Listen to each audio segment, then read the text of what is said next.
hello ma'am से पार्वती हिल ने Pune 108 step सुमाइना चत्तोइनियाबा मतोंदनी लेरिसे मथंग मथंग चेंहलके ma'am सुमाइना सुमाइना मतोंदनी मंदिर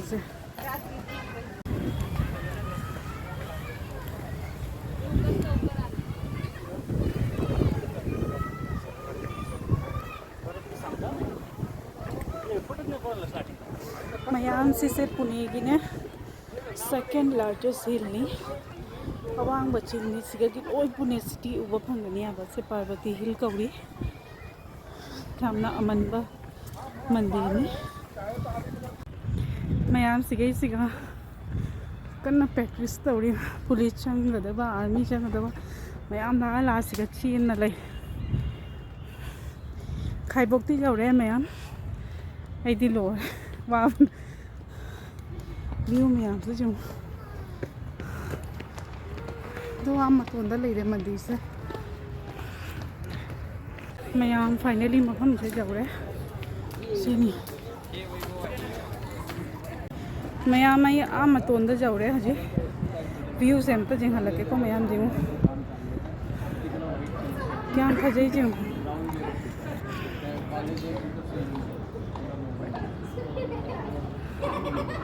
लो मैम सिगैना लोई पुणे उब फंगी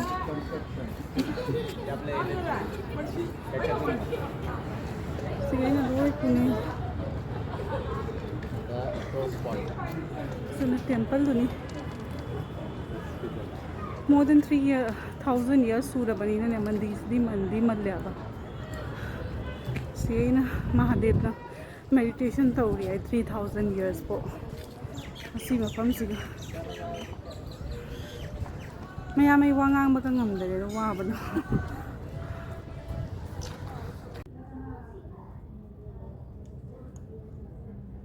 मैम से नहीं मंदिर की सराउंडिंग से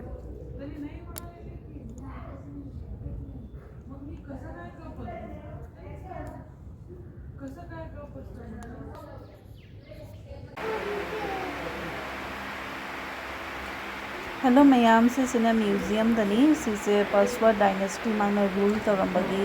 अदुगी माकी तोंगाना म्यूजियम लई माकी पोचै मैम अदुगा चंगुबनी मनाक लोरे हल्ले सिने से मखा चपददी वाद्रे मसाई काबददी वांगांबग ngundare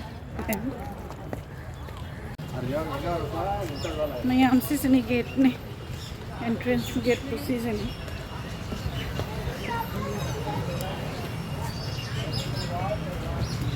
सिने मपान एजिंग हलके गेट तो मैम से गेट तोरे हरी जुम चलनी से पुणे की